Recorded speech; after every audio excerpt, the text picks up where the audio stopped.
राधे राधे, जय श्री कृष्णा। वैशाख मास महात्म्य में आप सभी का स्वागत है।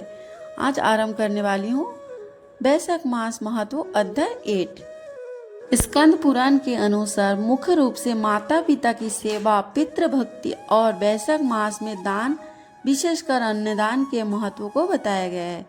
इसमें एक पिशाच योनि में पड़े पिता को पुत्र द्वारा वैशाख मास के पुण्य से मुक्ति दिलाने की कथा है, जो पितृ ऋण से मुक्ति का मार्ग दिखाती है।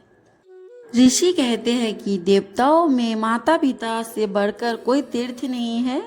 जो मनुष्य माता पिता की आराधना करता है वह नरश्रेष्ठ है और भगवान विष्णु के हृदय में निवास करता है। इस लोक में सुख भोग कर वह अंत में मेरे प्रिय धाम को प्राप्त होता है। तदंतर मैथिल ने कहा, हे ब्राह्मण, जलदान ना करने से इक्ष्वाकु वंशधर राजा का 3 जन्म चातक होना और मेरे घर में गृहगोधी बनना ठीक ही हुआ, क्योंकि साधु महात्मा की सेवा ना करने से गिद्ध की योनि पाई। परंतु आपने जो ये कहा कि उसे 7 जन्म तक कुत्ते की योनि मिली, यह बात मुझे बहुत अनुचित प्रतीत होती है कि उसे बिना कारण ही कुत्ते की योनि क्यों मिली। हे विप्रवर, आप मेरे इस संशय को दूर कर दीजिए। राजा के प्रश्नों को सुनकर महायशस्वी श्रुतदेव धन्य धन्य कहकर कहने लगे, हे राजन, जो तुमने पूछा है मैं उसका समाधान कहता हूँ। यही बात कैलाश के शिखर पर शिवजी ने पार्वती जी से कही थी। सब लोगों की रचना कर उनकी अमोंशिक और यही 2 प्रकार की स्थिति बनाई, जल सेवा, अन्न सेवा और औषधि सेवा। ये तीनों यही इस लोक की स्थिति हेतु है। साधु सेवा, विष्णु सेवा और धर्म सेवा ये तीनों परलोक की स्थिति के हेतु है। यही हेतुओं का करना तत्काल धन प्राप्ति संपत्ति देता है। अप्रिय बातें कहना भी दुख का हेतु होता है। यह एक पुराना इतिहास वर्णन करते हुए जो ऐसा पापनाशक और अद्भुत है, जिसके सुनने से रोमांच हो जाते हैं। यज्ञ दीक्षा में उपगत दक्ष प्रजापति एक समय महादेव जी को बुलाने कैलाश पर गए। उन्हें देखकर उन्हीं की भलाई सोचकर महादेव जी ने उठकर आदर नहीं किया। शिव जी ने सोचा, मैं संपूर्ण देवता का गुरु हूँ। स्वामी सेवक के आने पर पति स्त्री के लिए, गुरु शिष्य के लिए नहीं उठते हैं। जो स्वामी स्वयं वृत्तादि के लिए उठते हैं, उनकी आयु, धन और यश तत्काल नष्ट हो जाता है। इसलिए मुझे उठना उचित नहीं है। यह मेरा प्यारा ससुर है। ऐसा विचार कर दक्ष प्रजापति की भलाई सोच महादेव की आसन से ना उठे। तब महादेव जी द्वारा उठकर आदर ना किए जाने के कारण दक्ष प्रजापति को बड़ा क्रोध आया और अनेक प्रकार से महादेव जी के आगे ही निंदा करने लगे कि ऐसा अहंकारी जिसका धन केवल एक बूढ़ा बैल है, कपाल की हड्डी धारण करते हैं, शमशान में घर है, सर्पों के आभूषण धारण कर रखे हैं, संग में रात दिन भूत प्रेत पिशाच ऐसे ऐसे दुर्जन रहते हैं। दुरात्मा नारद के बताने से मैंने अपनी कन्या सती का विवाह इसके संग कर दिया। यह भी अलग धर्म वाली हो गई है। मैं इसे कभी नहीं सह सकता।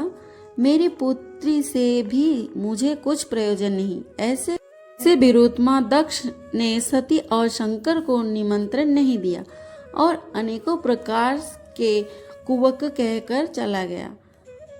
तदंतर यज्ञ स्थान में जाकर ऋत्विक और मुनियों को संग लेकर विधि पूर्वक यज्ञ करने लगा और शंकर जी की निंदा करता रहा। ब्रह्मा और विष्णु को छोड़ सिद्धि चरण, गंधर्व यज्ञ, राक्षस और किन्नर आदि सब देवता यज्ञ में आए। तब सती की इच्छा अपने कुटुंबियों से मिलने तथा उत्सव देखने की हुई। स्त्रियां स्वभाव की चंचल होती है। महादेव जी के मना करने पर भी जाने की मन में ठान ली। महादेव जी बोले, हे वारंगिनी, सभा में बैठकर वहाँ मेरी सदा निंदा करते हैं, जो तुमसे सही न जाएगी और तुम निश्चित ही शरीर त्याग दोगी। अतः तुम अपने पिता के घर मत जाओ, वहाँ जाने से तुम्हारा कल्याण नहीं है। इस प्रकार समझाने पर भी सती ना रुकी, अकेली घर से निकल पैदल चल दी। तब नंदी ने चुपचाप सती को अपनी पीठ पर बैठा लिया और महादेव जी के करोड़ों भूतगण पीछे चले। सती जी महलों में होते हुए भी किसी के ना बोलने पर उदास हो गई। महादेव जी की बात याद कर यज्ञ मंडप में गई। वहां पर भी दक्ष प्रजापति और सभा के सभी लोगों को अपनी तरफ देख किसी के ना बोलने पर वह सती जी वहां खड़ी होकर रुद्र की आहुति तक पिता की चेष्टा देखती रही। जब दक्ष ने रुद्र को छोड़ आहुति दी तो सती आंखों में आंसू भर अकुला कर बोली, बड़ों का अपमान करने से कल्याण नहीं होता है। तुमने रुद्र की आहुति नहीं दी। ये जितने ऋषि मुनि महात्मा इकट्ठे हैं, इन्होंने भी तुम्हारी दुष्ट बुद्धि दूर नहीं की। विधाता इनके भी विमुख ज्ञात होता है। सती जी की ऐसी बातें कहने पर पूषा देवता मुख फाड़ हंसने लगा। शुक्राचार्य दाढ़ी और मुंह फड़फड़ाने लगे। बहुत से भुजा, पांव और कक्षाओं को फड़फड़ाने लगे और दक्ष निंदा करने लगा। उनकी बातें और पति निंदा सुनने का प्रायश्चित करने के लिए क्रोध से लाल होकर शरीर त्याग करने का विचार कर सबके देखते देखते सती होम की अग्नि में गिर पड़ी। सती के गिरते ही बड़ा हाहाकार मच गया। महादेव जी के गण भागकर शिव जी के पास पहुंचे और सब कथा कहकर सुनाई।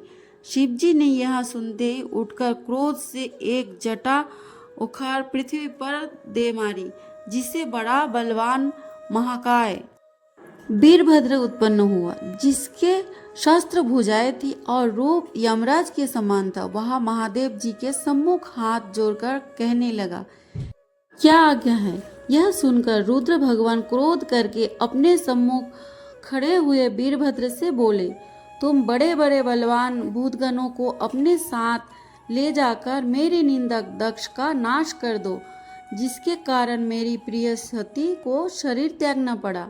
महादेव जी की आज्ञा पाकर वे सभी यज्ञशाला में पहुंचे और देवता, असुर, मनुष्य आदि सब शुभटों को मार गिराया।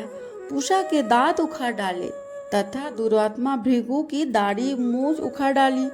जिसने जो अंग फरकाया था उसका वही अवंग वीरभद्र ने उखाड़ फेंका और दक्ष के सिर की रक्षा भृगु के मंत्र बल से करने के लिए बड़े उद्योग करने पर भी सिर न काटा। तब रुद्र ने स्वयं आकर उस दुरात्मा का सिर काट अलग कर दिया और यज्ञ में जो आए थे उनका अहंकार कर गणों सहित कैलाश को चले गए। मरने से जो बचे थे वे ब्रह्मा जी की शरण में गए। उनको संग लिए ब्रह्मा जी कैलाश पर पहुंचे। महादेव जी का क्रोध शांत कर समझा बुझाकर उन्हें ले यज्ञशाला में गए और जो यज्ञ में मारे गए थे उन सबको जीवन दान कराया। सदाशिव दक्ष के धड़ पर बकरे का सिर रख दिया। उसी से उनकी प्रसन्नता के लिए वम वम वम किया जाता है। बकरे की दाढ़ी भृगु जी के मुख पर लगा दी।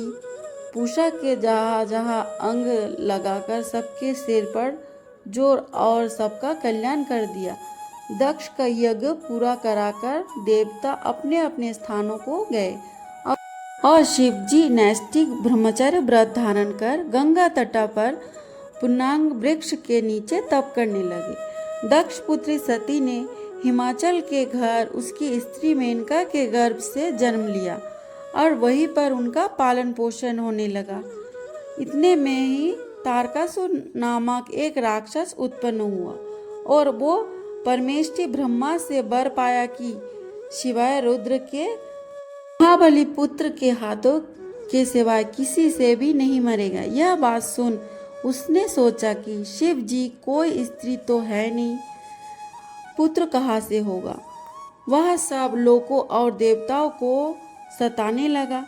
तब देवताओं ने दुख पाकर ब्रह्मा की शरण ली। ब्रह्मा जी ने देवताओं को समझाया कि रुद्र भगवान की पत्नी सती ने पहले अपने पिता के यज्ञ में शरीर त्याग अब हिमाचल के घर जन्म लिया है, जिसका नाम पार्वती है, और रुद्र भगवान हिमाचल के शिखर पर घोर तप में रहे हैं। किसी तरह पार्वती का पानी ग्रहण रुद्र भगवान से कराना चाहिए। ब्रह्मा के यह वचन सुन सब देवता रुद्र को लेकर अमरावतीपुरी में गए और बृहस्पति जी से सलाह कर अपने कार्य सिद्धि के लिए इंद्र ने नारद और कामदेव को बुलाया। उन दोनों को बुलाकर नारद जी को हिमाचल के पास कहला भेज कि वह अपनी पुत्री जो पहले दक्ष की कन्या थी उसको शिवजी की पत्नी बनने को नियुक्त करे। नारद जी से जैसा कहा गया था वैसे ही करने चले गए।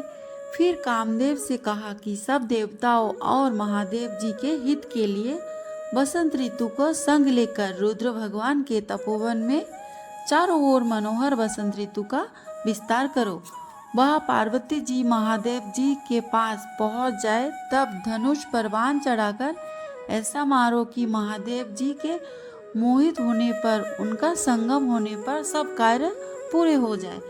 कामदेव ने जो आज्ञा कहकर बसंत ऋतु अपनी स्त्री रति और अनुचरों को संग ले उस ओर शीघ्र जा अपनी शक्ति से असमय में बसंत ऋतु उत्पन्न कर दी, जिससे चारों ओर वन में शीतल मंद सुगंधित वायु चलने लगी।